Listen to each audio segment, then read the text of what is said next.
Shalom, selamat pagi. Tuhan Yesus memberkati kita. Salam perkenanan Tuhan. Dan hal ini yang akan menjadi terus-menerus menjadi fokus kita. Untuk kita bukan mencari, tetapi kita hidup di bawah perkenanan Tuhan. Karena kita sudah belajar bahwa perkenanan Tuhan tidak lahir dari kita, tapi dia muncul diawali dari kasih Tuhan yang memberikan Yesus Kristus. Dia mati di atas kayu salib, dan perkenanan kita dimulai dari peristiwa korban Kristus di atas kayu salib. Yang kedua, perkenanan Tuhan itu terjadi ketika kita mempercayai Dia lewat anugerah yang sudah Dia berikan. Alkitab berkata dalam Ibrani 11 ayat 6, tidak ada satu orang pun bisa berkenan kepada Allah tanpa iman, yaitu percaya. Dan percaya dimulai dari kita mendapatkan anugerah untuk bisa mempercayai bahwa Yesus adalah Tuhan. Tidak ada satu orang pun yang bisa percaya Yesus adalah Tuhan kalau bukan dari Roh Kudus. Karena itu kita tidak bisa mengupayakan dari diri kita.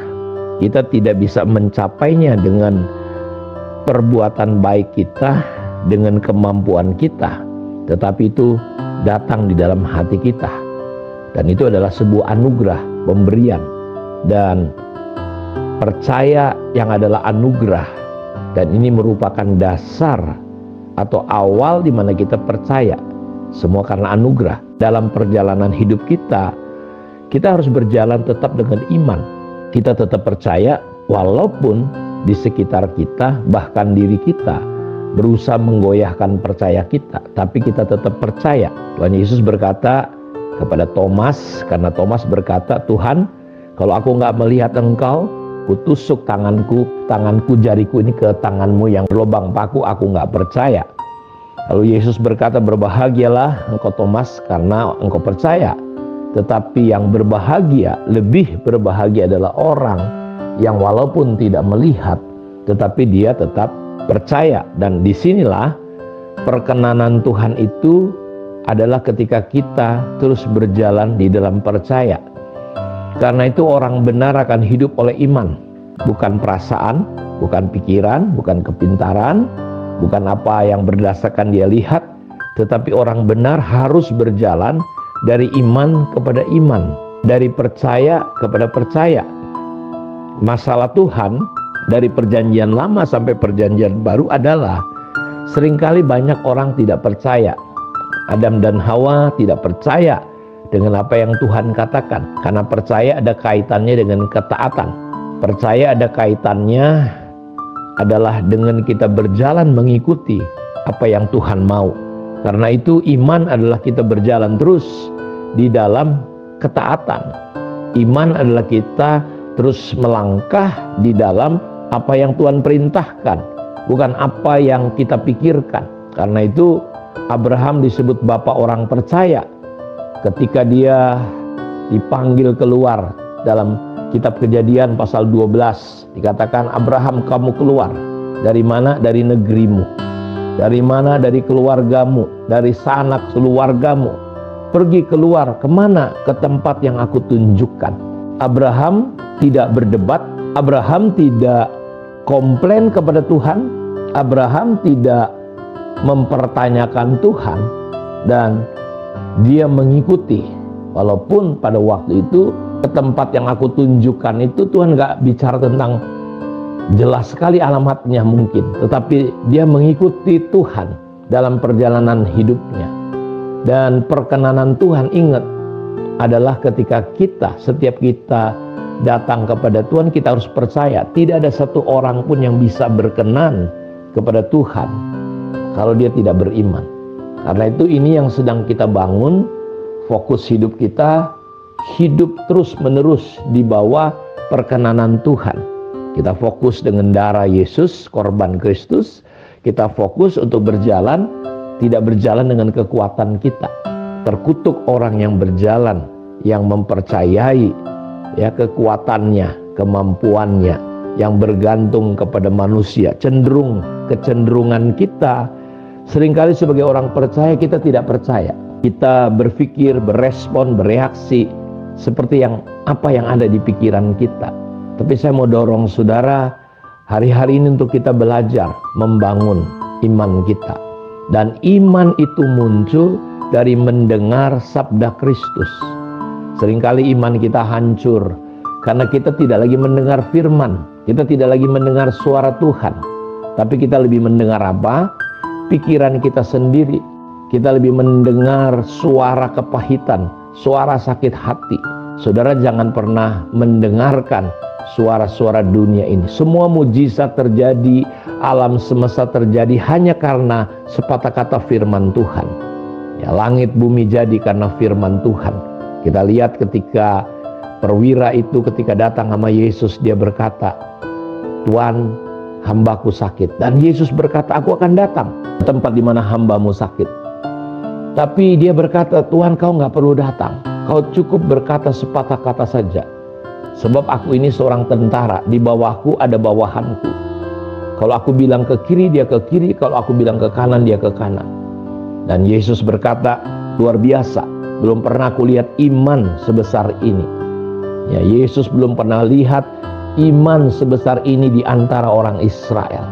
Lalu dia berkata, "Pulanglah, hambamu sudah sembuh." Dan tepat waktu itu, jam berapa, pas waktu Yesus ngomong, hambanya sembuh. Sepatah kata saja. Iman adalah kita tetap mempercayai, bukan masalah jarak. Tuhan harus hadir, tapi kehadiran Tuhan ditentukan iman. Iman kita muncul ketika kita mendengar firman. Kejadian yang lain, ketika perahu murid-murid menghadapi badai, angin sakal, mereka berteriak-teriak ketakutan. Lalu mereka melihat Yesus, ya, di tengah-tengah gelombang badai itu. Petrus berkata, "Kalau engkau Tuhan, biarkan aku jalan di atas air." Yesus berkata, "Mari sini Petrus." Saudara perhatikan, kalau engkau baca ayat itu, ketika Petrus mendengarkan suara Tuhan, dia bisa berjalan di tengah-tengah gelombang laut itu. Dia bisa berjalan di atas air. Dia bisa berjalan melawan hukum alam. Dia bisa mengatasi. Karena itu Tuhan senang kalau kita mempercayai Dia.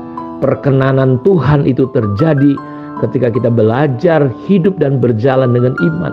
Dan Petrus mulai melangkah di atas air. Saudara lihat, Bapak Ibu lihat, Tuhan senang melihat kalau kita mempercayai Dia dengan segenap hati, kekuatan, pikiran, kemampuan kita. Tapi Alkitab berkata sementara Petrus sedang berjalan di atas air, ketika dia fokus melihat Yesus, mendengarkan suara yang Tuhan katakan. Tapi waktu Petrus mengalihkan pandangannya, dia mulai merasakan angin. Dia mulai merasakan percikan air itu. Lalu dia mengalihkan pandangannya. Lalu apa yang terjadi? Alkitab berkata Petrus mulai tenggelam. Hidup kita selalu kalah dengan dunia ini. Ya, kita tidak bisa mengatasi semua masalah yang datang. Padahal kita bisa mengatasi segala sesuatu dengan iman. Kapan Petrus tenggelam?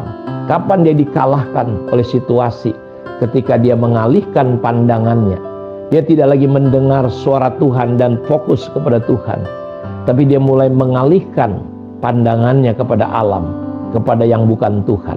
Dan dia mendengar yaitu suara ketakutan, "Hati-hati kau tenggelam." Di situ dia tenggelam. Karena itu perkenanan Tuhan selalu akan terjadi dan kita akan selalu lihat mujizat ketika kita mempercayai Tuhan dengan segenap hati kita. Ingat, tidak ada satu orang pun yang bisa berkenan kepada Tuhan kalau dia tidak beriman. Iman yang membuat kita berkenan kepada Tuhan. Karena itu mari kita terus membiarkan untuk iman kita mempercayai Dia sungguh-sungguh, sehingga kita berjalan dalam perkenanan Tuhan. Dan kalau ada perkenanan Tuhan, itu sama juga dengan penyertaan Tuhan. Itu sama juga dengan di mana Tuhan akan terus memanifestasikan dirinya, kuasanya, kasihnya lewat hidup kita. Dan apa yang kita sentuh akan berhasil. Kiranya Tuhan Yesus memberkati kita semua. Mari kita berdoa. Bapa, terima kasih untuk kemurahan anugerah-Mu.